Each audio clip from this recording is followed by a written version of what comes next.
Hi Method Magnates, hope you all doing great. Thank you for all your likes, shares and subscriptions. మనం ఇంతవరకు perspectives in ఎడ్యుకేషన్లో 13 వీడియోస్ని complete చేసుకున్నాం. ఇది 14th video, Gokhale conclusions 1910 to 1911. 1910 నుంచి 1911 వరకు ఉన్న గోఖలే కన్క్లూజన్స్ గురించి మనం ఇప్పుడు డిస్కస్ చేసుకుందాం. ఇంతవరకు చెప్పిన వీడియోస్ అన్ని డిస్క్రిప్షన్లో ఇవ్వబడ్డాయి, చెక్ చేసుకోండి. అంతకన్నా ముందుగా ప్లీజ్ సబ్స్క్రైబ్ మై ఛానల్.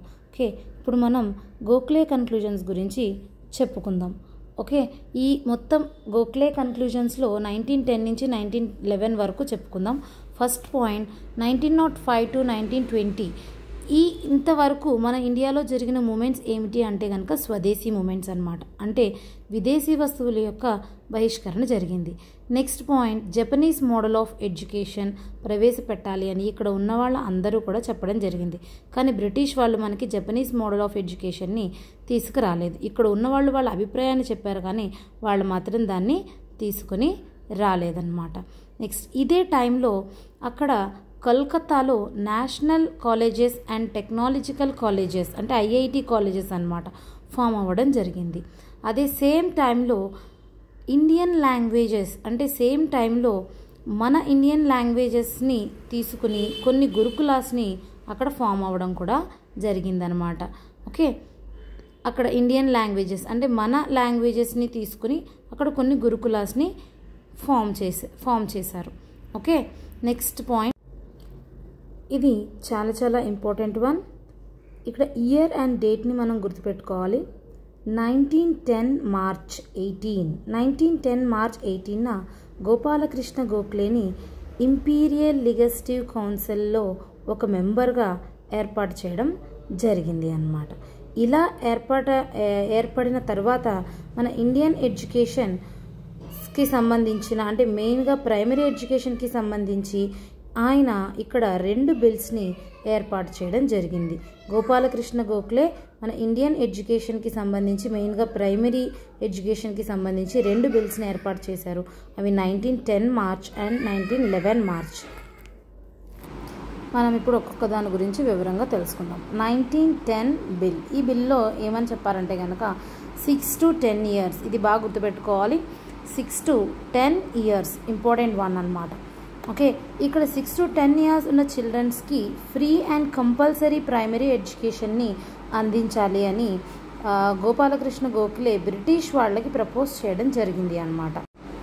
ఈయన ఇంకా ఏమని చెప్పారంటే కనుక ప్రైమరీ లెవెల్లో వాళ్ళకి స్పెషల్ బ్రాంచ్ని ఏర్పాటు చేయాలని చెప్పడం జరిగింది.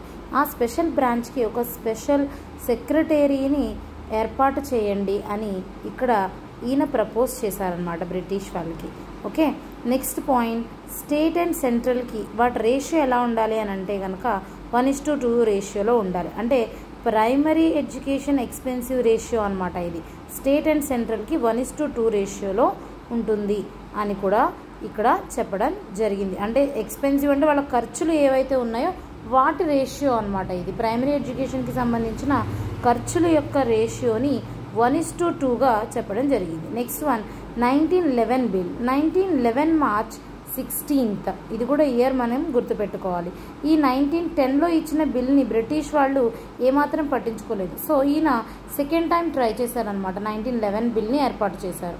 ఈ 1911 మార్చ్ 16th రోజున ఈ బిల్ని ప్రపోజ్ చేయడం జరిగింది. దీనిలో ఏమని చెప్పారంటే కనుక ప్రైమరీ ఎడ్యుకేషన్కి ప్రొవైడ్ చేయాలని, కనీసం కొన్ని ప్రాంతాల్లోనైనా సరే అంటే అట్లీస్ట్ సమ్ ప్లేసెస్లో కూడా అయినా ఇవి ఇక్కడ ప్రైమరీ ఎడ్యుకేషన్ని ప్రొవైడ్ చేయాలని చెప్పడం జరిగింది.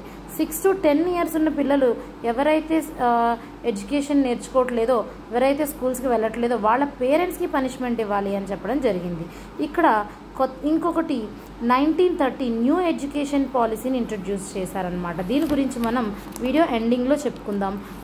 నెక్స్ట్ వన్ 1918లో విఠల్భాయ్ పటేల్ అనే అతను ముంబై స్టేట్లో ఒక అంశాన్ని ప్రవేశపెట్టడం జరిగిందనమాట. లెజిస్లేటివ్ కౌన్సిల్ అంటే free and compulsory primary education ఉండాలి అని ఆయన అనే అంశాన్ని ఆయన అక్కడ ప్రవేశపెట్టడం జరిగింది. ఏదైతే గోపాలకృష్ణ గోఖలే ప్రపోజ్ చేశారో ఈయన కూడా అదే ప్రపోజ్ చేశారనమాట. 1918లో విఠల్భాయ్ పటేల్ యాక్ట్ ద్వారా కొన్ని అంశాలు ఇవ్వబడ్డాయి. అవి ఏంటి అనేది మనం ఇప్పుడు చూద్దాం. Okay, first one Punjab. ఇక్కడ పంజాబ్లో విలేజెస్ అండ్ టౌన్స్ రెండిట్లో కూడా ఓన్లీ బాయ్స్కి మాత్రమే ఫ్రీ అండ్ కంపల్సరీ ప్రైమరీ ఎడ్యుకేషన్ని అందించాలి అని ఈ విఠల్భాయ్ పటేల్ యాక్ట్లో చెప్పబడింది అనమాట. నెక్స్ట్ బెంగాల్. ఇక్కడ ఇయర్ని గుర్తుపెట్టుకోవాలి, 1919 అనమాట. ఇక్కడ ఓన్లీ టౌన్స్లో మాత్రమే బోత్ బాయ్స్ అండ్ గర్ల్స్ ఇద్దరికీ కూడా free and compulsory primary education ఉండాలి అని చెప్పారు. నెక్స్ట్ మద్రాస్ 1920లో విలేజెస్ అండ్ టౌన్స్ రెండిట్లో కూడా బోత్ బాయ్స్ అండ్ గర్ల్స్ ఇద్దరికి free and compulsory primary education ఇవ్వాలి అని చెప్పి ఈ విఠల్భాయ్ పటేల్ యాక్ట్లో చెప్పబడింది అనమాట. మనం దీనికి ముందు 1913 న్యూ ఎడ్యుకేషన్ పాలసీ గురించి చెప్పాం కదా, అది లాస్ట్లో డిస్కస్ చేసుకుందామని. ఇప్పుడు దాని గురించి మనం చూద్దాం. బ్రిటిష్ వాళ్ళు గోపాలకృష్ణ గోఖలే యొక్క బిల్లు వల్ల ప్రవేశపెట్టిందే 1913 న్యూ ఎడ్యుకేషన్ పాలసీ అన్నమాట. దీనిలో మెయిన్ పాయింట్స్ ఏంటి అనేది మనం ఇప్పుడు చూద్దాం.